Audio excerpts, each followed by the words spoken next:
De dos de mis artículos nació la idea de una serie que fue pensada para que la gente la viera al entrar y al salir del trabajo entre el barullo del transporte público.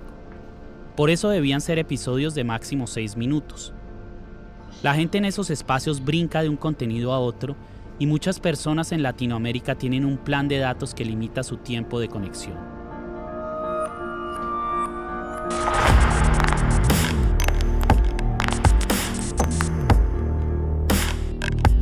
La política colombiana está consternada con la aparición de Matarife, una serie documental que amenaza con destapar la caja de Pandora de la historia reciente en ese país.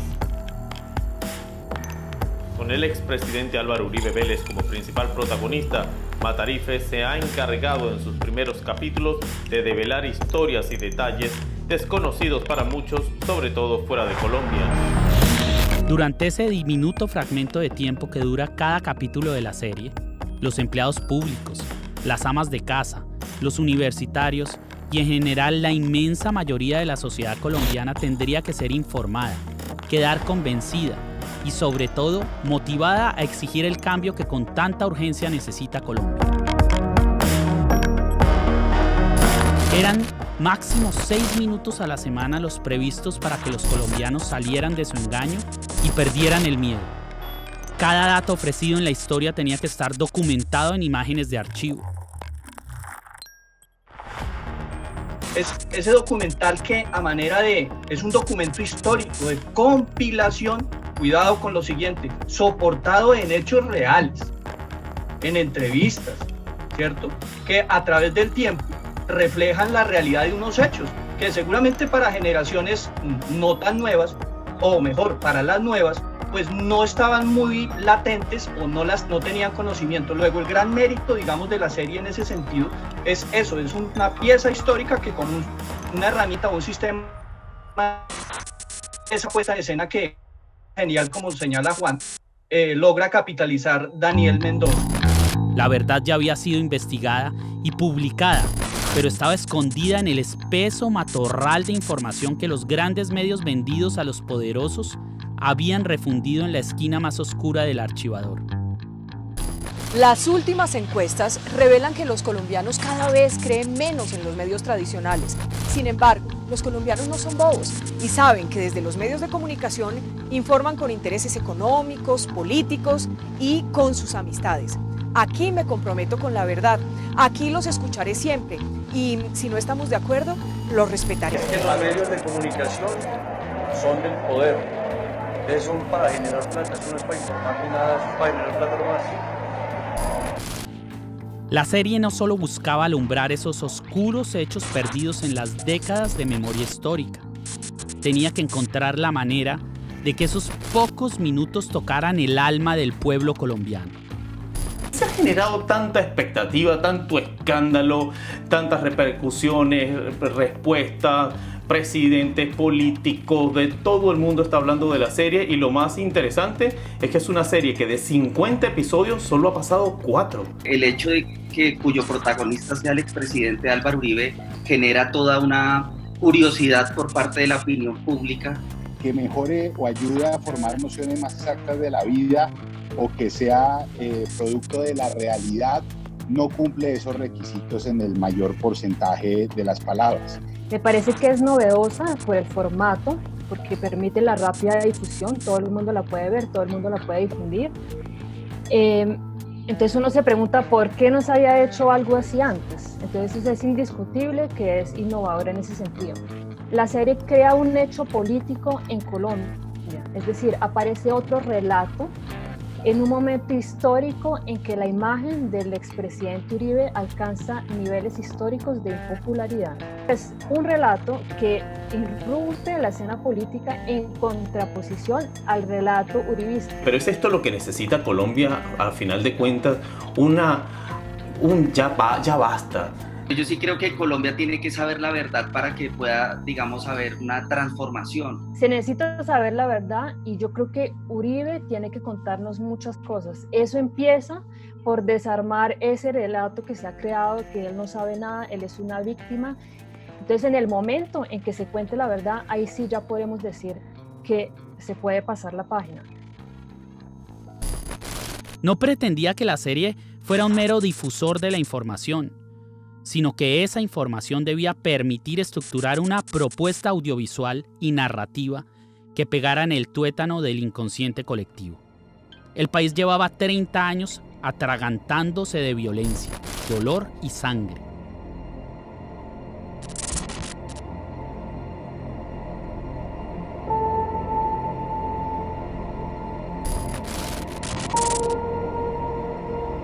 Para finales del año 2019 contaba con mis guiones, un dron y una cámara de cine prestada.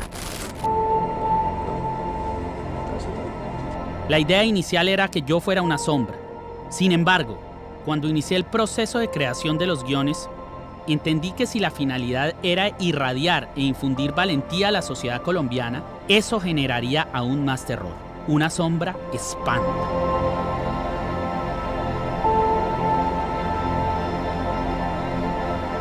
Decidí ser yo quien expusiera los hechos de viva voz, con mis tatuajes decorando la pantalla y la cara al aire. Dicho esto, empecemos por desnudar la verdad. He aquí la primera de mis confesiones. No existe Jack Nielsen, ni mucho menos Emma Thompson. Tampoco existe director de casting, como lo dije en alguna entrevista. Box Jellyfish Films, lamentada productora, solo es una marca registrada y todos los derechos de autor están a mi nombre. No existen productoras internacionales con un inmenso equipo técnico, ni luminotécnicos, ni extras, ni asistentes de producción. La serie se hizo solo con la fuerza que le metimos para que saliera adelante. Escribí, narré, produje y protagonicé la serie Matarife. Y César Andrade, el director de la serie, fue el gran maestro que me dirigió. Es esto, es darle muchas vueltas como desesperado, y esta madre no se va a caer porque ya queda fijo. Mira, no se cae. Si ves que ya se queda, si tú lo haces así, no va a entrar. ¿Qué hago con esta? No te preocupes porque no se ve. No se ve. Así se va a hacer. Yo estoy viendo el cuadro y no se ve. No había ni hay nada más. Mis artículos, escritos y guiones. Una cámara, un dron y un par de chiflados con muchas ganas de iniciar una guerra suicida en contra de la corporación criminal más sangrienta del continente. Ama absoluta de la luz y la oscuridad. Dueña de los carteles del narcotráfico y los grupos paramilitares más devastadores del planeta. Pero también propietaria del gobierno y sus instituciones. La misma monarquía mafiosa que en Colombia siempre lo ha gobernado todo. A la fiscalía, al ejército, a la policía, al Congreso y, sin duda alguna, a la presidencia. Le mentí a mucha gente en público y en privado con el fin de protegerme, también para proteger el proyecto y a César. Porque una cosa era que el peor de los genocidas latinoamericanos de la historia contemporánea y dueño de esa empresa de la muerte viera la serie como el resultado del trabajo de productoras internacionales en España, Estados Unidos y Australia. Y otra que pudiera tener en la mirilla a su creador, que para ese momento continuaba viviendo en Colombia.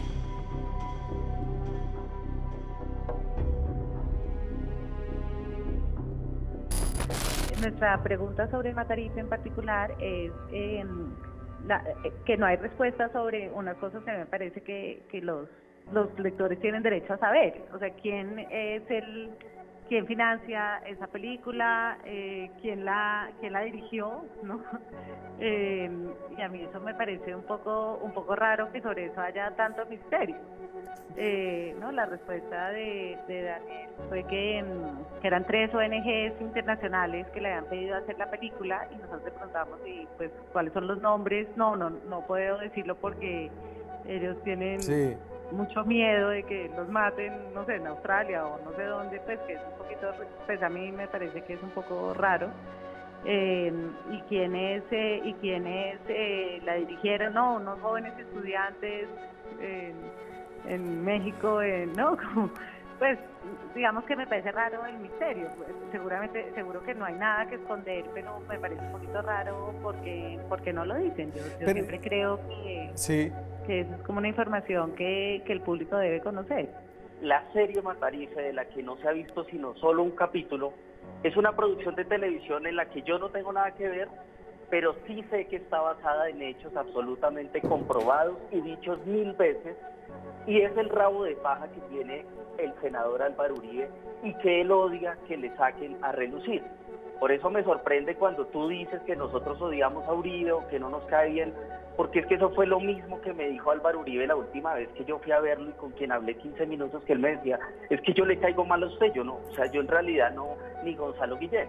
Entonces cuando el uribismo y la silla vacía se dan cuenta que uno descubre un delito de Uribe, entonces eso se llama activismo político de izquierda, a pesar de que es fundamentado en pruebas, en documentos, en un contexto de la información, fuentes de distinto tipo. Guillén nunca ha sido activista, llamarnos activistas me parece que es asqueroso, y además que Semana diga que nosotros creamos una leyenda antiuribista en torno a Álvaro Uribe. Entonces, digamos, esto lo que demuestra es que el periodismo que nosotros estamos haciendo, que hoy está marcando la agenda, como la investigación de Jenny Hernández. Pero eso no es todo, hay mucho más. En julio de 2019 concluimos el trabajo en el estudio de grabación. Para febrero de 2020 teníamos filmadas el 80% de las escenas de aquella primera temporada en la que yo aparecía como protagonista, uniendo los hilos en ese estudio oscuro y sórdido que adaptamos en el sótano de un restaurante del centro de Bogotá. Para ese momento, el último de mis proyectos había alzado vuelo. La Nueva Prensa, el portal informativo en internet que fundamos con el periodista Gonzalo Guillén, empezaba a perfilarse como uno de los medios independientes decididos a encarar con sus denuncias a ese Estado gestor de masacres y alcahueta del tráfico de estupefacientes. Ha sido atravesada por la violencia y la opresión. Ha sido víctima de la censura y del terrorismo, varias veces ejercido por el mismo Estado. Ha sido una profesión tan riesgosa como solitaria. La verdad.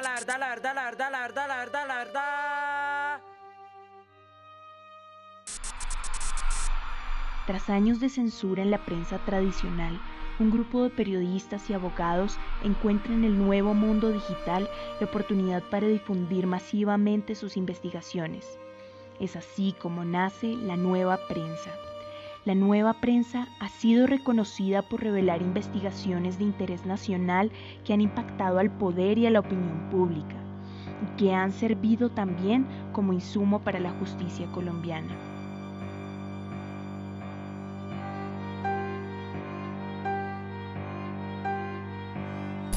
Los datos, que después se convertían en publicaciones, llegaban de todas partes.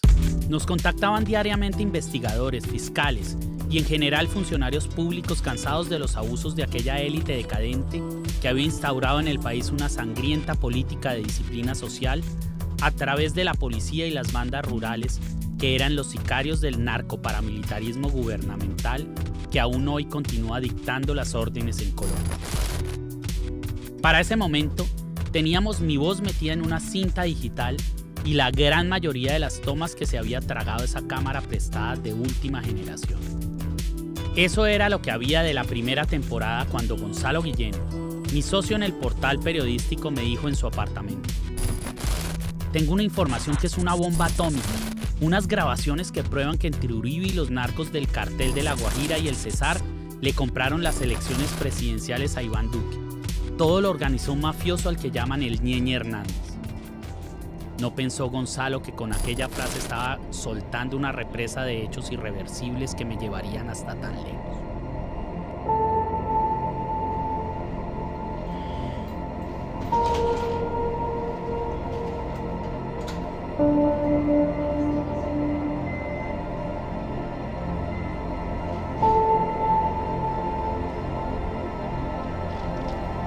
Los mismos que me tienen aquí, frente a todos ustedes, en este confesionario que aún no ha terminado de escuchar todas mis verdades.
Ellas irán apareciendo mientras transcurre la historia de un país amordazado y maniatado por un narcotraficante masacrador llamado Álvaro Uribe Vélez, a quien hoy Colombia entera llama el Matarife.